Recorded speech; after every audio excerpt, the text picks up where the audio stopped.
Swadika, thank you for joining us on Newsline. We are broadcasting live on NBT, Radio Thailand FM 88, and on NBT World.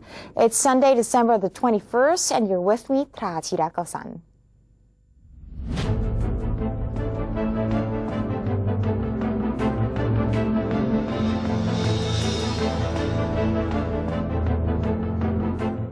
Welcome to today's segment of Thailand Moves Forward. In our first story, Prime Minister General Prayut Chan-o-cha has proposed plans for regional development at the 5th Greater Mekong Sub-Region or GMS meeting. In his opening speech to the 6 participating nations, General Prayut proposed 7 operational plans for the next 10 years, which he believes would bolster 3 major keys to regional cooperation and development, namely connectivity, competitiveness, and community. To expand employment opportunities and upgrade the quality of life for citizens of GMS member nations, Prime Minister Prayut suggests that GMS nations make full use of regional transport networks by setting up special economic zones in their border areas. The Premier said land and marine transports of individual countries should be developed, adding that the railway construction projects Aranya Pratet Poipet and Nong Khai Vientiane Kunming should be implemented urgently. Prime Minister Prayut expects that the establishment of the Greater Mekong Railway Association, or GMRA, which was approved by GMS nations, would open doors for future railway system development cooperation in this region. To facilitate transport connectivity, General Prayut pointed out that GMS countries needed to come up with ways to cut through the red tape involving cross-border transport agreement, adding that Thailand would be ready to ratify an agreement early next year. Apart from the transport issue, the Prime Minister stressed the importance of joint energy resource development in order to cope with a growing demand. He also voiced satisfaction towards the participants' decision to set up regional power coordination centers responsible for overseeing the energy acquisition. To achieve these goals, General Prayut called on international agencies and development partner countries to help with the fund mobilization. He suggested that incentives and benefits for investors be improved to pave the way for more investments in the region. At the same time, the Premier cautioned that GMS members should not overlook the necessity of environmental protection and disaster management to make the idea of creating a greener Mekong economy become a reality. The private sector was given an opportunity to discuss economic issues at the Greater Mekong Sub-Region Summit. The 5th GMS Summit, which was hosted by Thailand, not only serves as a brainstorming session for the leaders of the 6 Mekong sub-region countries, but also provides a platform for the private sector to exchange their views on different economic issues. Amongst the private agencies joining the meeting was the Thai Chamber of Commerce. Chairman of the Thai Chamber of Commerce, Isra Wong Kusonkit, disclosed that the quality of personnel in the private sector was still considered below standard. Therefore, he urged members countries to come up with ways to improve their workers' capabilities in order to cope with future changes. The GMS Summit also focused on the establishment of regional transport connectivity to pave the way for cultural tourism, development, and investment cooperation.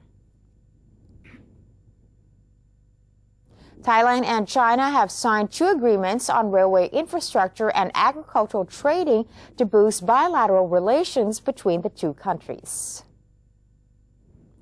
Prime Minister General Prayut Chan-o-cha and Chinese Premier Li Keqiang witnessed the signing of 2 memorandums of understanding at Government House.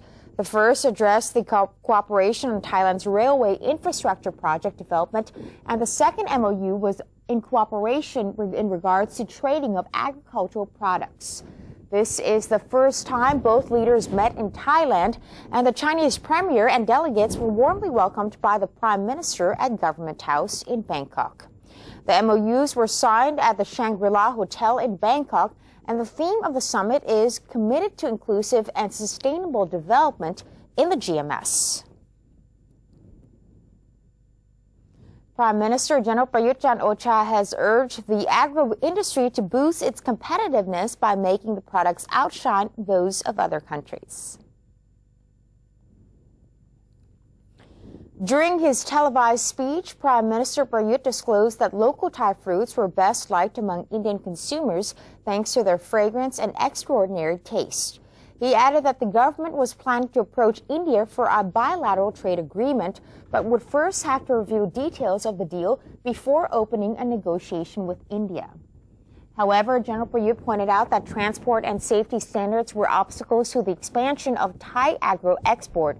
According to him, related sectors needed to upgrade the quality of Thai agro products and at the same time make them incomparable both in taste and standards so as to add to their popularity, which would result in better prices. As for the problem of falling rubber prices, the Premier confirmed that the government would never take the issue lightly. He explained that the Ministry of Science undertook the task of developing new products from rubber, and the government had also been negotiating with several companies for rubber sales. General Prayut nonetheless asked farmers to be patient and not to expect only subsidy, since the government also needed to save money for other important projects. Prime Minister General Prayut Chan-o-cha has instructed related officials to quickly provide aid to victims of the southern floods, expressing his grave concerns over the situation. The revelation was made during the broadcasting of the weekly TV program, where he informed the public that the Royal Thai Army had already dispatched its troops to give assistance to the residents suffering from the floods. Meanwhile, the Thai Army spokeswoman, Colonel Sirichan Ngathong, stated that the Army Commander-in-Chief, General Udomdet Sitabut, has expressed his concerns over the situation and has ordered the Region 4 Army to monitor the event while giving necessary assistance to locals to the best of its ability. The Meteorological Department has warned locals in the north to prepare for harsh winter conditions, which is expected to drop 1 to 2 degrees Celsius further. According to the department, the plunge in temperature in the regions is due to the strong high pressure, which covers the areas, adding the hilly sides are likely to experience frost. The agency has also predicted lower rate of precipitation in the southern and 2 to 3 meter high waves in the Gulf of Thailand. Meanwhile, senior citizens in Khon Kaen are reportedly warding off the chilly weather by bathing in the sunlight for a couple of hours amidst the persistent cold weather conditions. The temperature in the area has been below 15 degrees for several days. In Yasothon Province, the provincial administration and the volunteer medical unit have launched a campaign to conduct health examination in Bang Chiang Peng Patio district. They also handed out 150 blankets to residents in the district. The Public Relations Department has just given much-needed items to people in winter-stricken Phetchabun Province. A caravan of PRD staff visited a school in Lomgao district to give out teaching materials and present scholarships to teachers and students. The school is comprised of 415 students, most of whom are ethnic Hmong people. The caravan also went to Thapug district to offer sweaters, blankets, items of food, and medicine to local people. The charity project, now in its third year, is a cooperative effort involving the Public Relations Department, different agencies, and the general public. Among the fundraisers this year was the organizer of the Music in the Garden concerts, who managed to provide scholarships to as many as 350 students with the generous help of concert growers. In a bid to erase the country from the list of top human traders, the Ministry of Defense is poised to join hands with other ministries in the suppression of human trafficking and abuse. After a meeting with the Anti-Trafficking in Persons Committee, Defense Minister Prawit Wongsuwan disclosed that the meeting participants had set up 2 special committees to solve the issue of human abuse. The first committee is assigned to oversee the solution to human trafficking, and the latter is in charge of the solution to the problem of beggars. The operations of both bodies will be financed by the Ministry of Social Development and Human Security for the time being. General Prawit revealed all related agencies would hold a brainstorming session within January 9th of 2015 to map out strategies for the human trade suppression policy before compiling a progress report on this issue. The report will then be submitted to the U.S. government on January 30th in hopes of securing a better ranking for Thailand in terms of human trafficking. As for the prosecution of culprits who fled overseas, General Prawit said the Ministry of Justice had been designated to inform target countries of the reasons they must be deported to face legal action in Thailand. The Defense Minister, however, admits that the search and prosecution of wrongdoers residing abroad would take time. The National Legislative Assembly, or NLA, has unanimously passed the third reading of the bill on specifying qualifications of military education graduates, allowing it to be made into a law. The bill is an updated version of the 1954 law pertaining to the academic standings of military academies and their alumni in order to develop the competence of military personnel to suit the present times.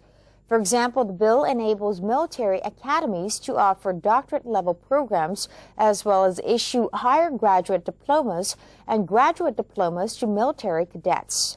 It also allows for adjustments of the structure and responsibilities of the Council of Military Academies in accordance with the current situation.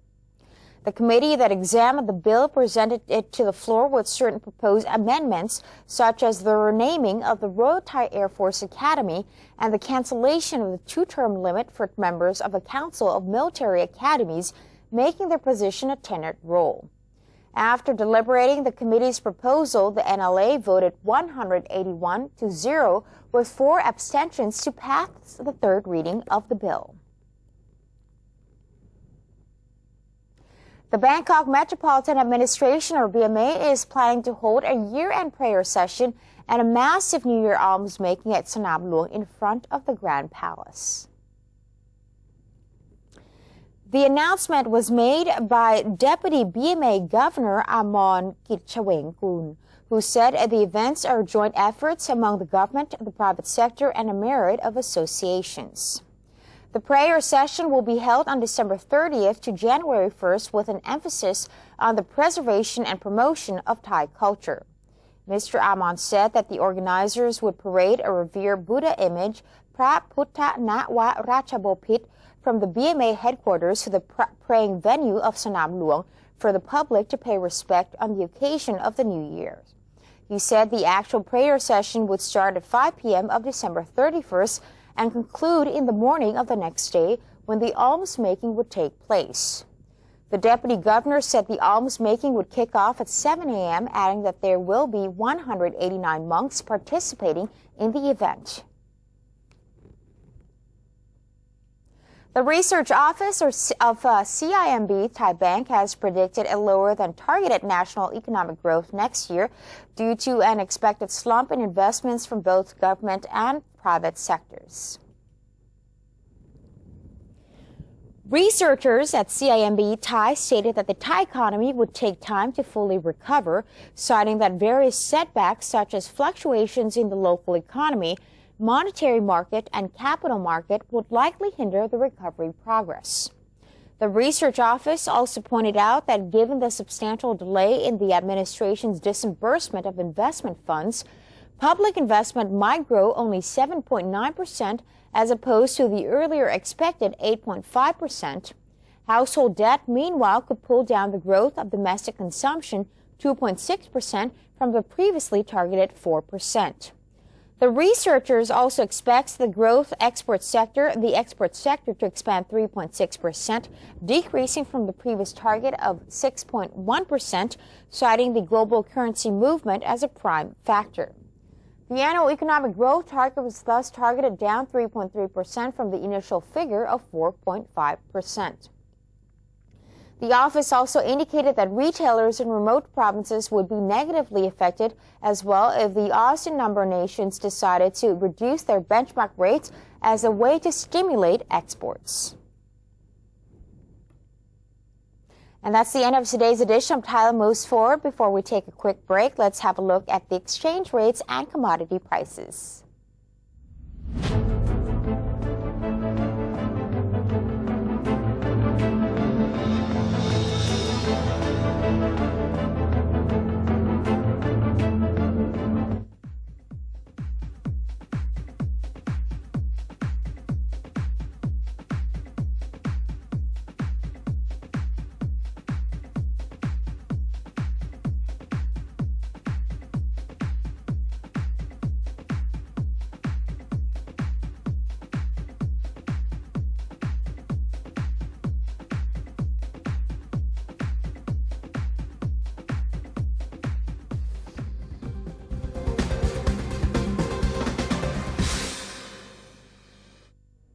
To maintain a strong nation, Thailand is promoting 12 core values for the good of the people.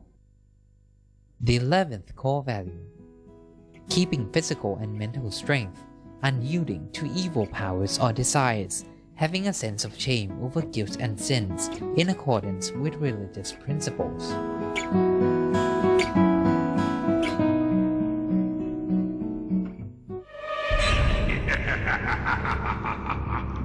Even if we don't see them, they are amongst us. And they're hungry.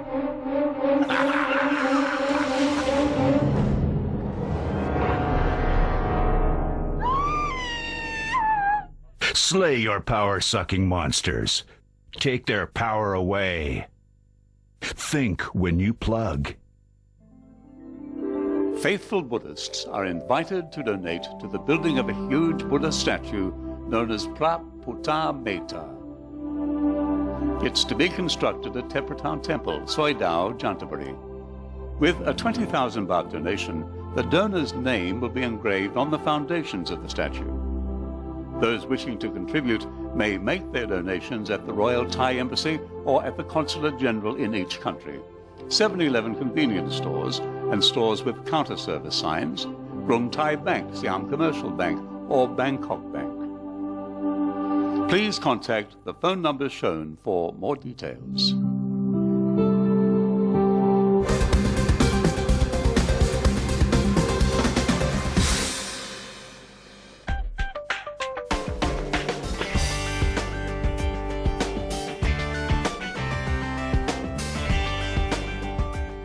Welcome back. You're watching Newsline, taking a look now at our ASEAN and Beyond segment. 10 years after a deadly tsunami flattened coastal areas in the northern tip of Indonesia's Sumatra Island, the country continues to work on developing disaster awareness amongst vulnerable communities. Many coastal communities remain vulnerable to the possibility of another earthquake or tsunami despite considerable efforts to develop the nation's preparedness. In Aceh, the worst-hit area of 2004 Indian Ocean tsunami, schools have offered periodic training to elementary school students, hoping their increased awareness will help the wider community. Students are trained to know what to expect and what steps to take in the event of an earthquake or disaster. Novi Marcianda, a 12-year-old student who participated in the school's drill, said the process helped give her the knowledge to face the possibility of a disaster.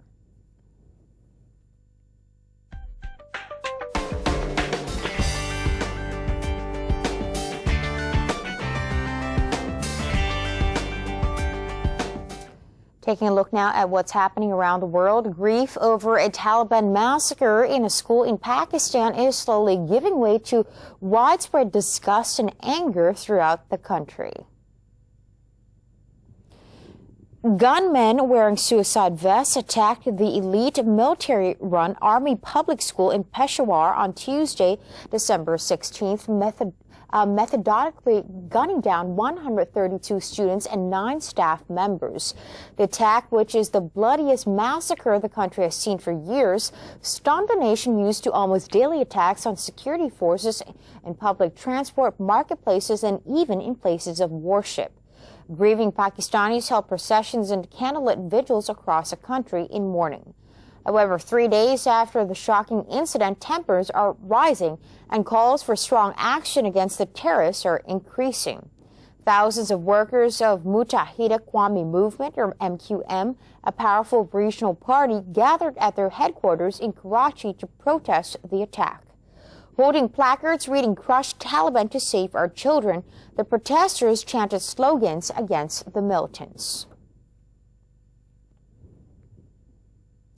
UN Secretary General Ban Ki-moon started a visit to Ebola-hit states in West Africa, urged their people to set aside traditional practices like washing the dead by hand so as to help end an epidemic that has killed nearly 7,000 people.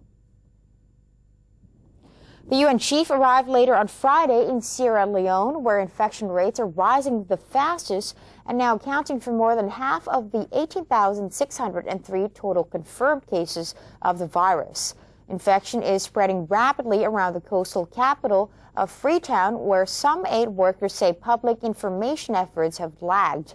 Sierra Leone launched Operation Western Area Surge this week to contain Ebola, with health workers passing street by street looking for the sick.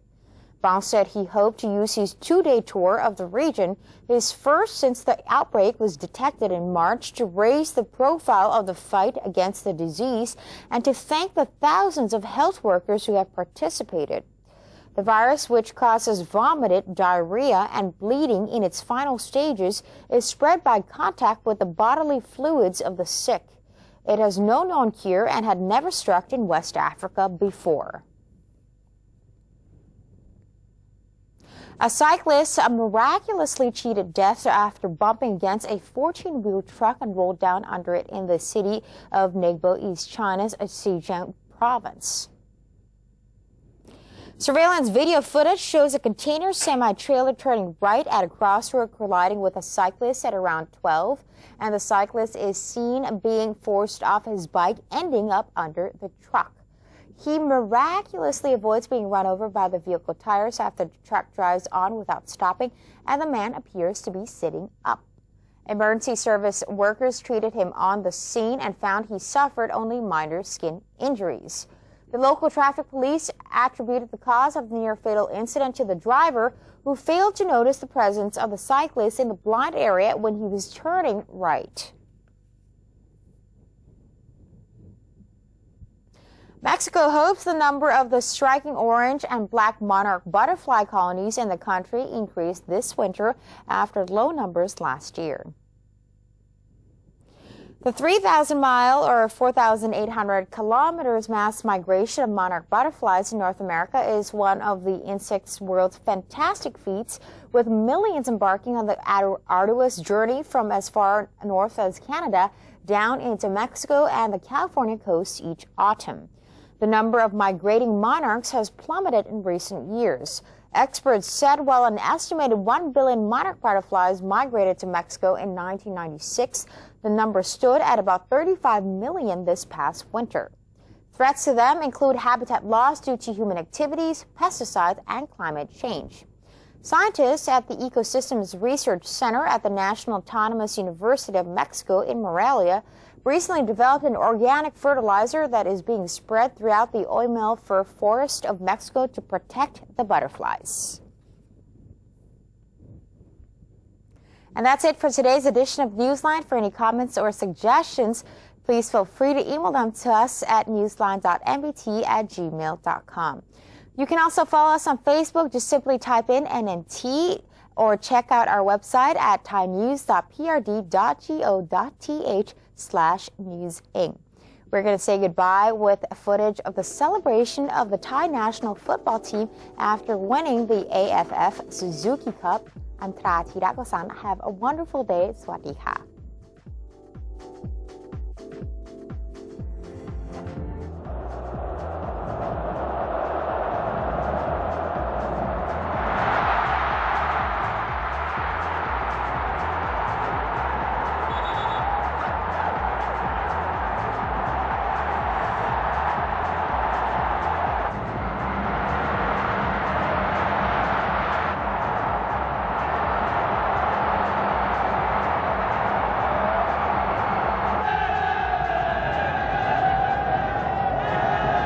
Ladies and gentlemen, this concludes